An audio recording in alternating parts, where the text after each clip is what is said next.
Good morning, everyone, and welcome to the IELTS Speaking Mastery. This is me, 𝐻𝐿𝐬𝐬𝐢𝐧𝐠 joining you from this academy.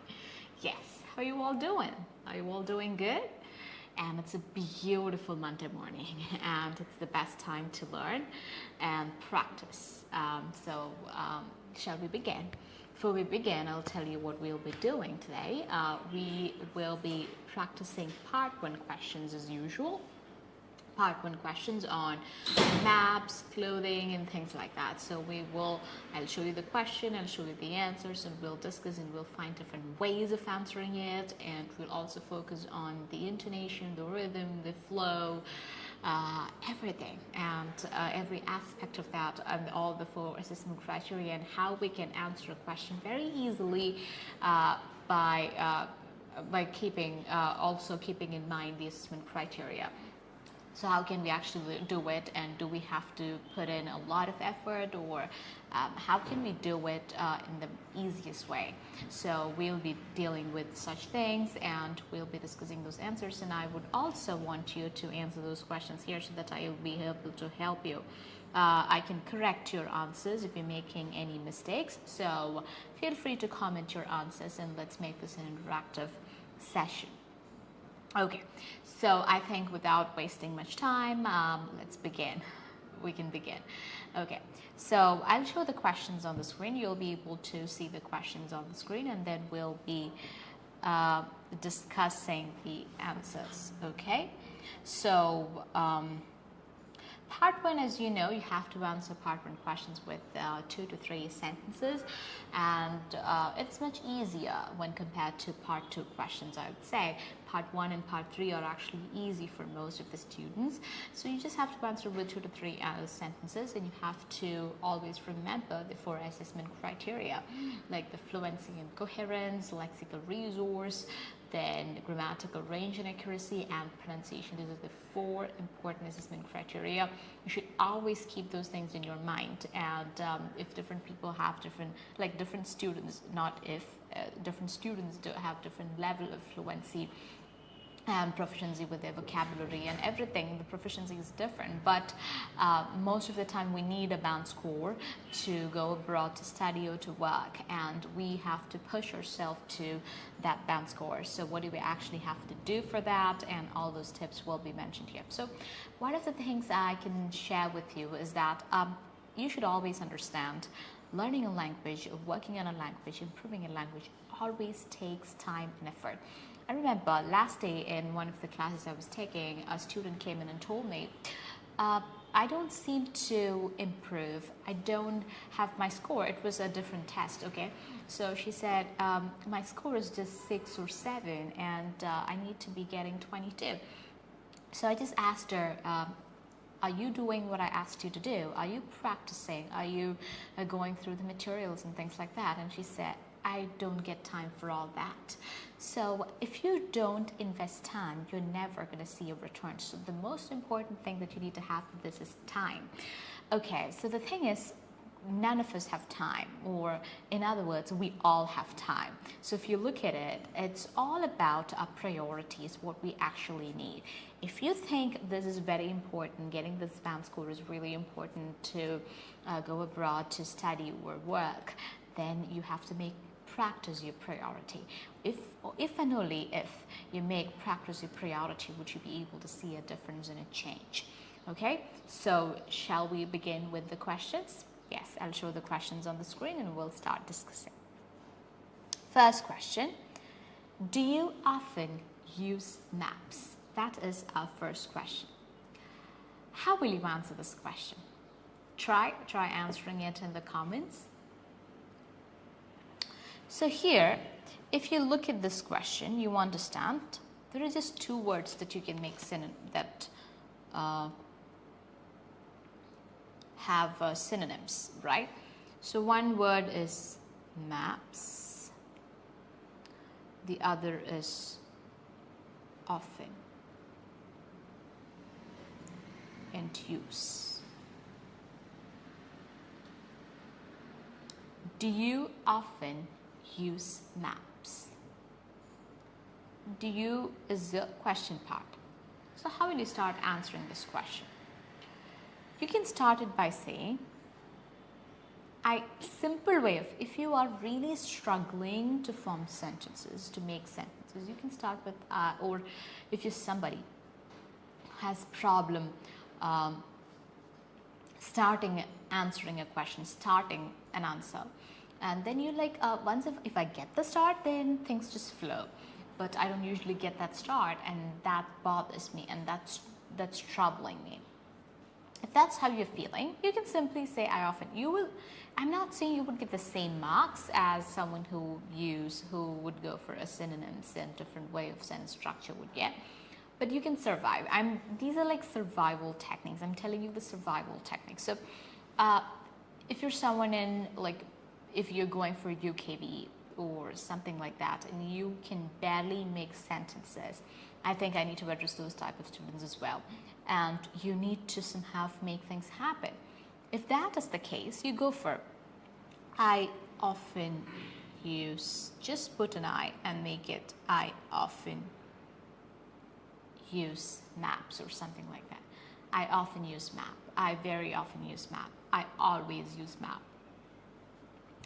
But if you were someone in band 6 or band 7 and that is the range you want, then this wouldn't work. This method wouldn't work. So what will you do?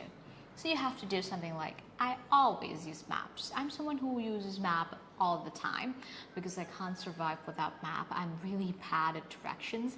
So if I'm going out of my house, I make sure I turn on my Google Map, or I make sure I use some other apps to help me with the directions. So I always use maps. And yes, there are times when I don't use map. That's when I have somebody with me who knows the directions, who knows where to go and the turns and everything.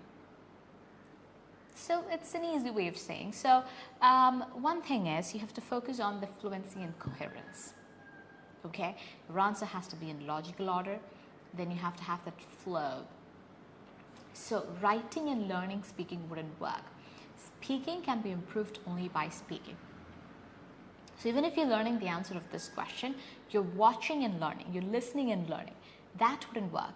And while you listen, while you watch the live, you have to say the answers. You have to try making your own answers. So even before I show you the answer, you have to try and answer all by yourself. Okay? Yes. So I'll show you the answer. I told you an answer. Another way of saying is yes. You can use a yes. Yes. I do use maps very often. So here I've used the word very often because I'm so bad with directions. I'm so bad with directions. That means you don't remember the directions. I can't commute. Yes, a beautiful word, commute. Then can't, you're using contractions. That's very important. In speaking, you have to use contractions. In writing, you've heard you shouldn't be using contractions.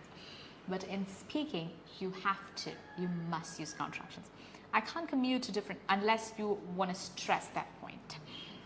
I can't commute to different places without maps. Now that I've started to drive, I'm very badly in need of that. Okay? So, very often and commute. If you look at the words I've used for the part 1 answers, you'll know that. You're able to understand these words. But these are the words but we don't always use. Alright? This is good enough for you to get 7 or 8. You can easily get it. You can even get 9. That is possible. What I'm trying to say is, you don't need to have all the very difficult words for speaking, because you're being assessed. Of course, they're looking for vocabulary, but what they're looking for is, are you using the right word appropriately? Of course, they're assessing you the range of vocabulary. What's more important is you use the appropriate words accurately, the right place, the right word, and communicating what you really wanted to communicate. That's where you get real scores. So what some students do is, they just focus on these really difficult words and they can't even remember the meaning of those words. And when they use it in the wrong places and they're losing marks for it. So Focus on words, like I always say, focus on that part of those words, on those words that you already know, but you don't quite use. Okay, those are the words that can help you sound better, and you will be able to speak correctly without making much mistakes. All right, so this is how you say it, and the way you say this question, answer this question, is also important. So, do you often use maps?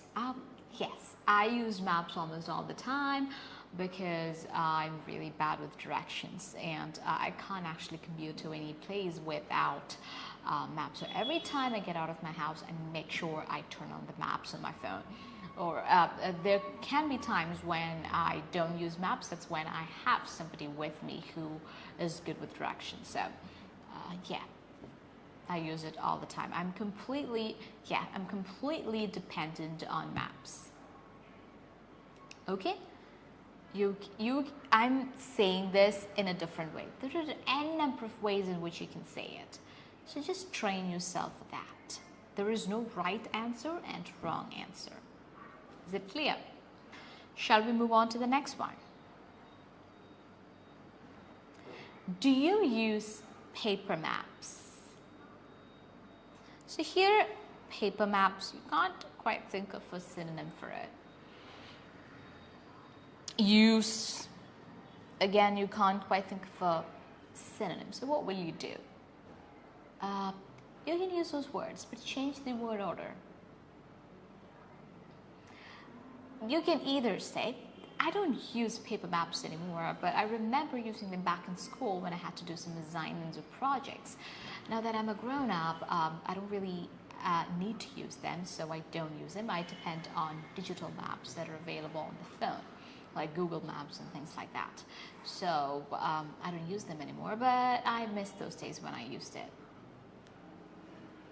You know?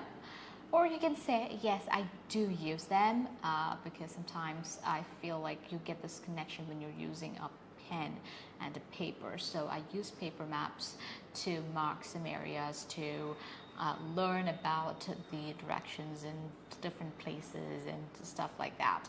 And I also use them to teach my kids. So yeah, I do use them. That's another way of answering it. So I'll show you this. I don't use paper maps anymore. I remember using them back in school for projects and assignments, but now that I'm a grown-up, I don't have to use them. I mostly use the digital maps available on the phone because they're very convenient and precise. You're adding some words like that. It's like simple answer with the words that we already know, but putting them together and having a good fluency, focusing on fluency, coherence, lexical resource, vocabulary, grammatical range and accuracy, and pronunciation. We can make this a band 7 or a band 8, and so. So next one. How often do you use maps on your phone? How often do you use maps on your phone? When such question is asked, see, do you often use? What are words can you use? What can you say? You can say very often, always, never. These are the words you can say when such question is asked. How often do you use maps on your phone? At times, all the time,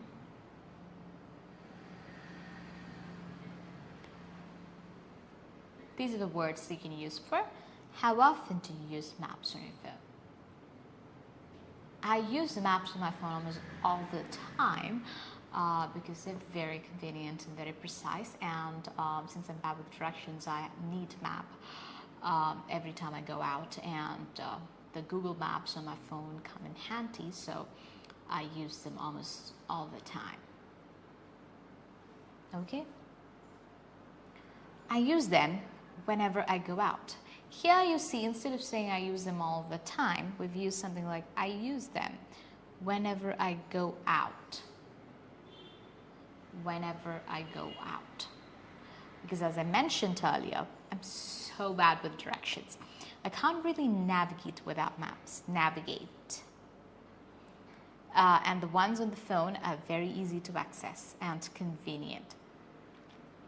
I turn on Google Maps on my phone.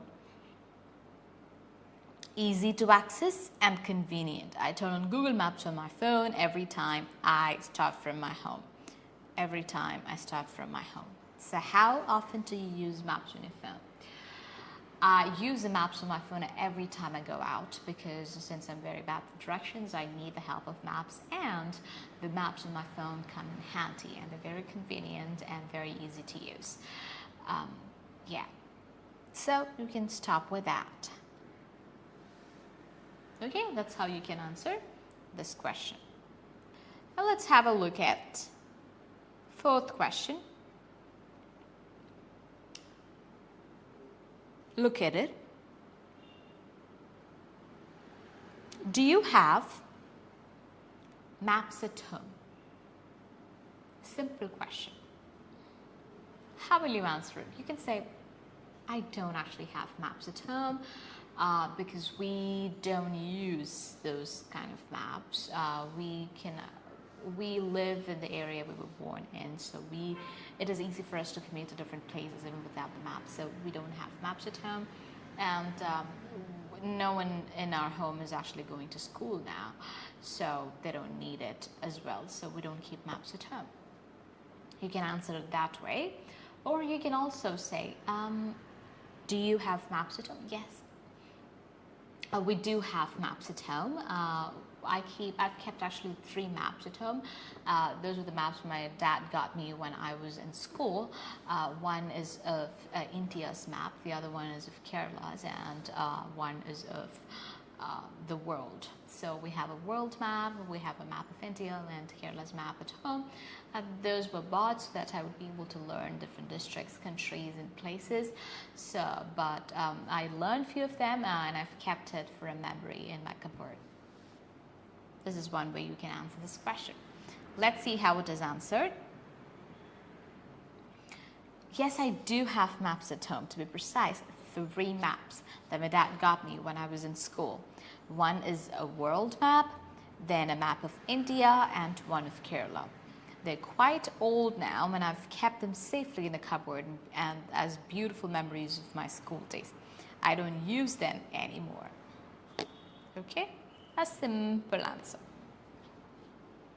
Try framing an answer like this on your own. Let me see that. And comment it, okay? I'll help you with that. We'll move on to the next set of questions, which is on clothing.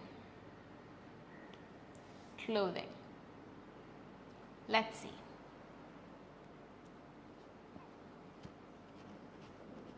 What kind of clothes do you like to wear? What kinds of clothes would you like to wear? So instead of saying wear or like to wear, you can say something like prefer.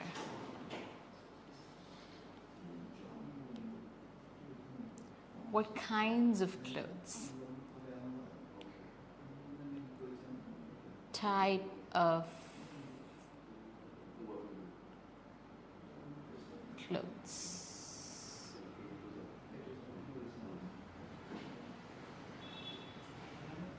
Types of clothes. Okay.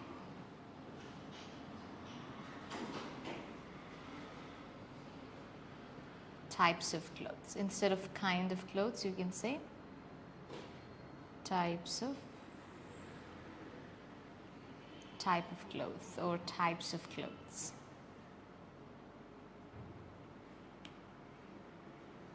Okay, so you can say I prefer casual and comfortable clothing over formal clothes because I feel very much confident in casual clothes and very comfortable. Once you're comfortable, that just gives me some kind of confidence. So I prefer those type of clothes over very fancy or formal clothes? It's a simple question. You can answer with a very simple answer like that. Let's see an answer. The type of outfits. So for clothes, they've used the word outfits. The type of outfits I typically prefer and enjoy wearing are casual, comfortable clothes, because I always prioritize comfort over looks. However, it doesn't mean I wouldn't wear clothes depending on the situation. It's just that I believe whatever you wear must be comfortable for you. If you're comfortable in what you're wearing, you will automatically look stylish. What are the other ways in which you can answer this question? Just try framing answers with 3-4 sentences and practice it like that. Yes, do it. Let me know in the comments. The type of clothes or the type of outfits that I prefer are casual and comfortable ones because they're very convenient, and I prefer comfort over looks. But it's not that I would compromise looks for comfort, but it's just that I believe if you're comfortable in the clothing that you're wearing, you will be more confident and you will automatically look stylish. So I prefer comfortable clothes over fancy ones or over the ones that are very formal. But it doesn't mean that I wouldn't wear clothes according to the situation. I would definitely wear according to the occasion, but this is what I prefer and I enjoy wearing. If you want to make your answer a bit long, this is how you can do it. Is it clear? Yes. Let's move on to the next question. Do you prefer to wear comfortable and casual clothes or smart clothes? Do you prefer to wear comfortable or smart and casual clothes or smart clothes? Let's see the answer. I tend to opt for prefer, the synonym we've used is I tend to opt for casual and comfortable outfits for clothes. Casual and comfortable clothes, you've used the word outfits over formal attire. For smart clothes, you've used the word formal attire.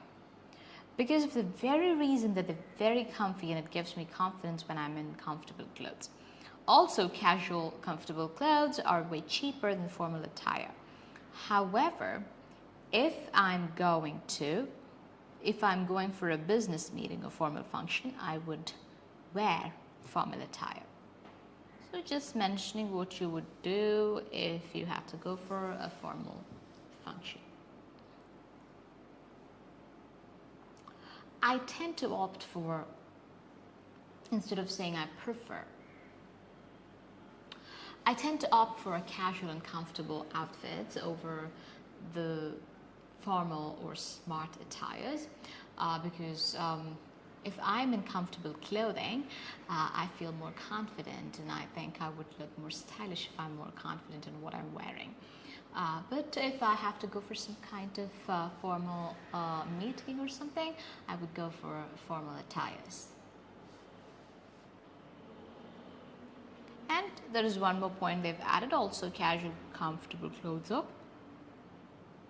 way cheaper than the formal attire. Is it clear? Shall we move on to the next one? Do you like wearing t-shirts? Of course, who doesn't like wearing t-shirts? Everybody likes wearing t-shirts, so do I.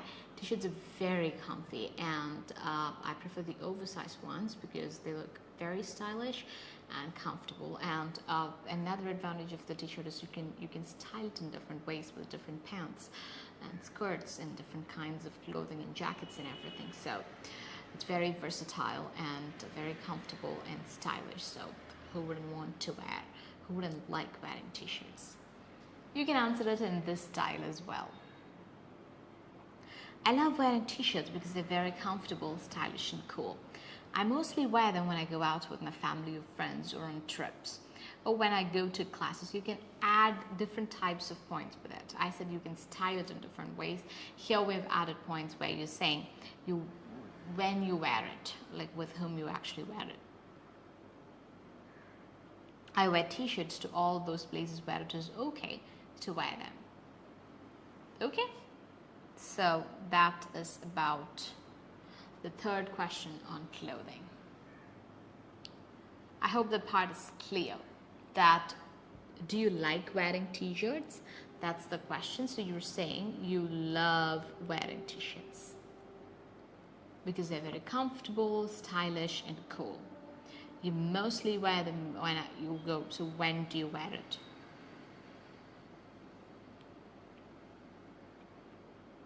Okay. Some students are just stuck after the first sentence. They don't know what to say. So you can always go for something like when you wear it.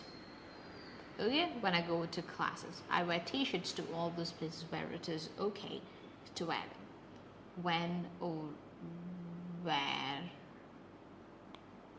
you wore them. Okay? Yes. Let's move on to the next one. Do you spend a lot of time choosing clothes? Choosing clothes could be selecting a lot of time.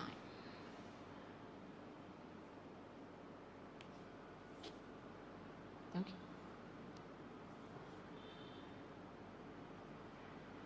So tell me, how will you answer this question?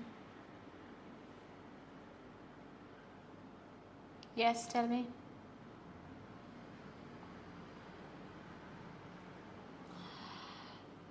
You can either say, I don't believe and I don't waste a lot of time on selecting clothes or on outfits.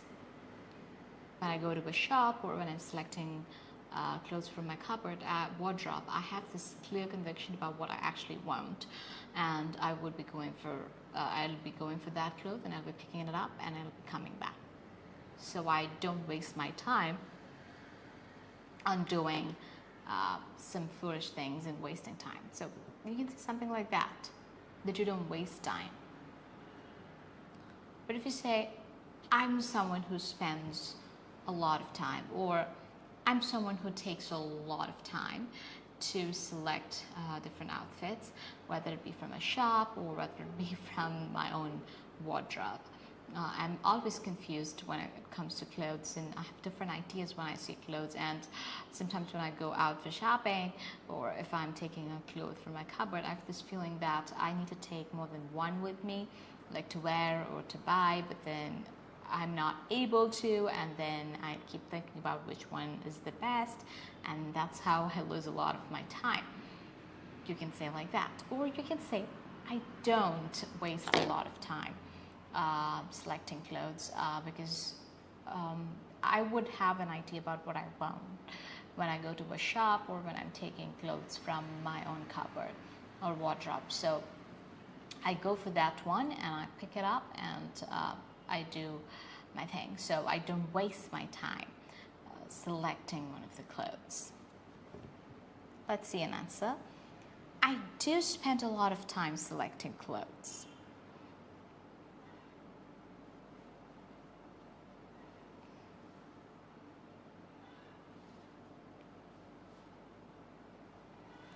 Whether it's choosing clothes, like selecting, then again choosing clothes from a shop or from my own wardrobe. I'm always confused. I don't know why. I just can't make a decision when it comes to clothes. I know it's not a good habit, and I need to work on that because effectively I'm wasting my precious time over something simple and silly. You can say an answer like this. Okay? Let's move on to the next question.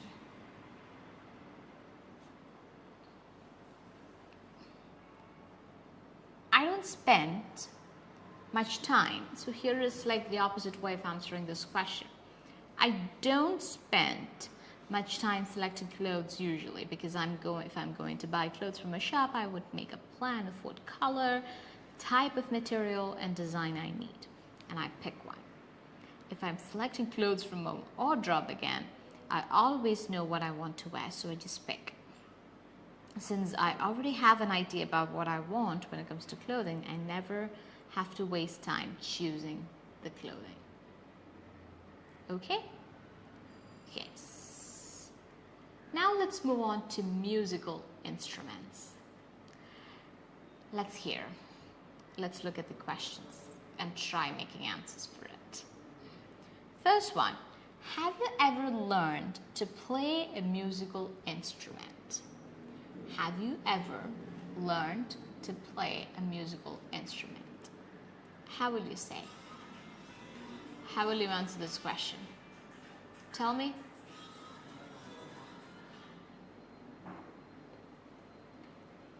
I haven't. You can say it in two ways. I haven't learned to play any musical instruments because I don't think I have the talent for it, or I'm not interested in such things. So I've never even tried to learn a musical instrument. But I think it would be great if someone knows to play an instrument, because they have a hobby, and that can help them spend their free time productively, and they can enjoy with the music. Then you can say another way of answering it, that yes, I've tried and I've learned a bit of musical instruments because I love music. Though I don't have the skills to be a musician, I've tried and I've learned a little bit of music. And the instrument that I learned to play was violin. Though it's considered to be really hard, but I just managed to do some notes of it and play some pieces with that. Okay, that's how you can answer it. We'll look at the answer. I've never. Have you ever? So you're saying never. I've never learned to play any musical instrument because I've never felt that I have the talent for it. Music has never been my cup of tea. Some idioms would actually do, so try to use some idioms. So if you were confused about how will I use idioms, just learn few idioms and then keep it with you. Write it on a piece of paper, keep them with you.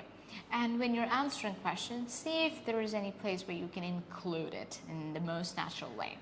And if you practice including them in the most natural way, then you'll be able to use it naturally and automatically when you're answering questions for the exam.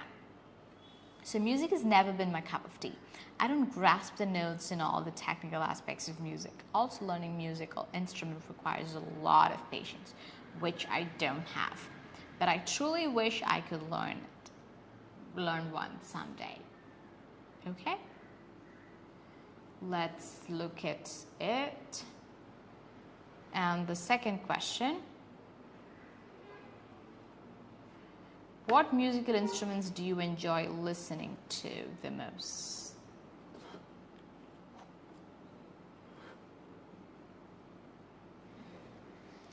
What musical instruments do you enjoy listening to the most? Yes, try to answer this question. So, you can mention, we can say if you answered you haven't learned any music, so, and you've said you're not a person who enjoys music, you can take forward your answer like that. Okay, so always try to have some connection with the answers you've said before, and always try to remember what you said. The first question. So here, what musical instruments do you enjoy listening to the most? I've said like music is not my cup of tea. Though you can say like this, though I don't enjoy playing the instrument, I love listening to almost all the instruments out there. I love the Western instruments and the classical instruments and the classical music and Western music played on it. So, but my favorite instrument would be violin or guitar, something like that, because I grew up, my brother plays it, I grew up learning, listening to that, so that is always my favorite music to enjoy. And when you say my favorite, don't say most favorite, because favorite itself refers to something that you love the most. So you don't have to add a most again to it. Okay? I enjoy all types of musical instruments. My favorite would be the violin, because I grew up listening to it as my brother plays it. I love listening to melodious music played on the electric violin, and I also appreciate the types of music played on it. I just feel that violin is one of the most interesting instruments. If you're using one of the, always look at saying plural here. One of the most interesting instruments. Okay?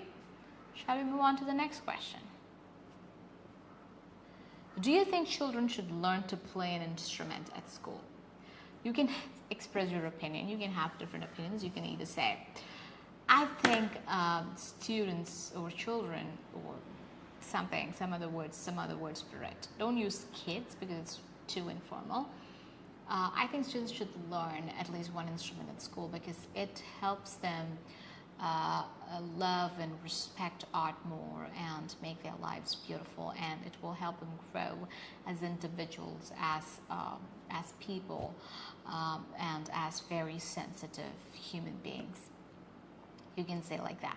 Or you can say, I don't think it should be made compulsory for all students to learn instruments at school, because there will be students who are not interested in music at all and who would have no taste for it. So such students shouldn't be forced to learn music at school. But those students who love music, who have a taste for music, must be encouraged to learn music at school so that they get an idea about what they love, what aspects of music they love. They can have and enjoy music, and that would help them to relax their minds and brains, and it would give them a beautiful childhood. Okay, you see this answer? I don't think it should be compulsory for students to learn an instrument in school because not all students would be interested in it. However, students who were interested in music and musical instruments should be taught at least one instrument at school. It would make the school days more exciting and beautiful. The same answer said in a different way. Let's look at the next question. Yes.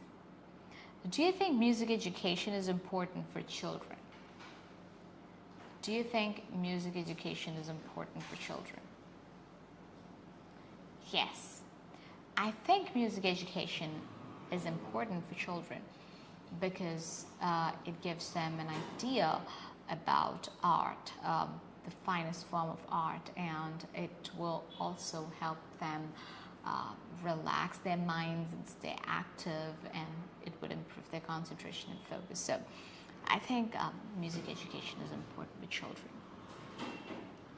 Or you can say it in a different way. I don't think music education is that important for children because there are so many other important things they have to learn when they are kids, like things how to live this life, about life and about health and about body, about time management, about so many other disciplines of life. So when they are kids, when they're children, such things should be given more importance rather than things like art.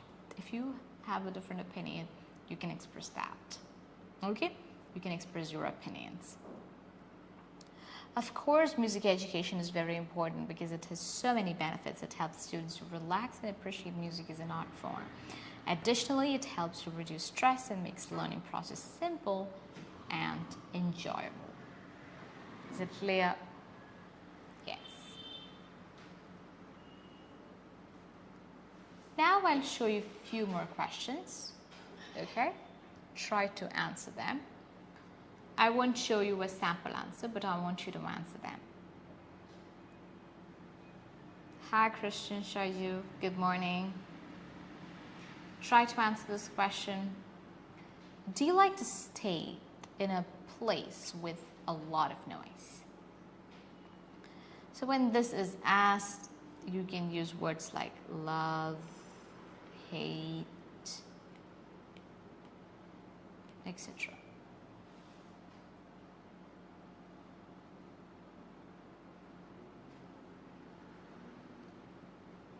You can say, I hate to stay in places that are very noisy. It annoys me and irritates me to the core.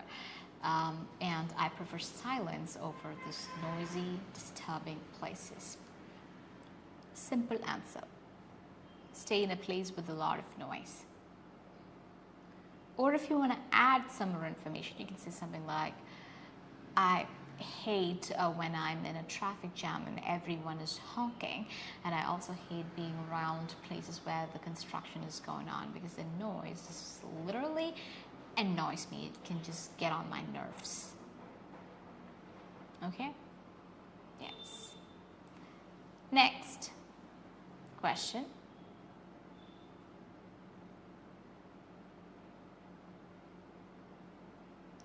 So let's have a look at next question.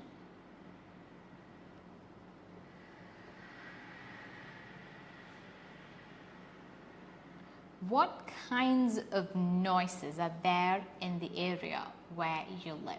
I'm not giving you the answers written here because I want you to try out these questions on your own. We've looked at a few questions so far, so just try these questions on your own. And try to say it in the way I'm saying. You can comment the answers. What kinds of noises are there in the area where you live? The area where I live is not very, or the place where I live is not very noisy, but there are times we hear different types of noises. We can hear the noise from construction of a house that's happening right across the road, and you can hear the noise from vehicles, the honking, though road is like 2-3 houses away, but you can still hear the noise from the vehicles, and then you can hear some other distant noises. But it's comparatively a quieter place. That's what you can say. That's how you can say. Or you can just say it's a very quiet place and you don't actually hear any noise. I mean, I can say no noise at all, except you hear the sound of the birds, which is like very calming and perfectly all right, but you don't hear like man-made noises like from the construction sites or the honking of the vehicles and stuff like that. So I'm so blessed that I live in a peaceful place, and I love the place where I live. Or you can say the place where I live is extremely noisy, especially because of the construction work that's going on right next to my house, and it's very annoying. It starts almost like at 10 a.m. in the morning, and they keep working till about like 6 o'clock in the evening, so it's just full of dust and the noise. It's so annoying, and the vehicles that come, big trucks, and the vehicles that come to the plot also makes more noise, add more noise to it, and the honking of these vehicles are also super annoying. A more explanatory answer. Then we can look at the next question. Do you think there is too much noise in today's world? Yes. You can answer this by saying, yes, there is too much noise. Too much, so we should understand the meaning of the word too much. Too much refers to having a lot of voice or noise, not voice, noise, and that noise is just being bad to the people. Okay, because it annoys them, it causes a lot of health problems and stuff like that. Do you think there's too much noise in today's world? Yes. I do think there is a lot of voice and noise. I'm making a mistake. A lot of noise in today's world, or instead of today's world, the places are very noisy these days. You can say places are very noisy these days. Or you can avoid this very and write too, so that you have the same meaning, like there is a lot of noise and that's being bad. So do you think there is too much noise in today's world? I think the world is too noisy these days, or different places the whole world is too noisy these days. The noise from the construction sites and the noise from the factories, the noise from the vehicles, that's the most annoying part. The vehicles, the honking, etc. just add more and more noise, and the whole world just becomes super noisy. But the noise from the vehicles are decreasing because we are introducing more and more electrical vehicles, which are not very noisy when compared to the petrol and diesel vehicles. So things are getting better, but the noise from the construction sites, the machineries used there, just remain the same. So that should also be, something has to be done to just fix that problem as well, I guess. Just adding points and explaining that answer. Okay, you can start with this by saying the whole world is too noisy these days, from the construction sites and from the vehicles and from the factories and things like that. But the noise from the vehicles is actually decreasing because we are bringing up new electric vehicles which are less noisier when compared to the other ones. Okay, next question is making noise one of people's rights. So noise, one of people's rights. I don't think making noise, just express your opinion saying words like this. You can use phrases like I don't think. I don't think making noise is anyone's right because it annoys the other person. So when you have a right, you also have the responsibility. So if you're making noise, you have to make noise in such a way that you don't disturb other people. So for example, you have to make noise in a soundproof room so that you wouldn't harm other people. So I don't still think it's the right of any person to make noise, and that's very disturbing and irritating and annoying to the people out there. Okay, so those are the questions. Today we'll discuss questions on maps, clothing, and noise. So if you get a question on any of these topics, you should be able to just answer them beautifully and keeping in mind all the first assessment criteria. And I hope you'll be able to do it.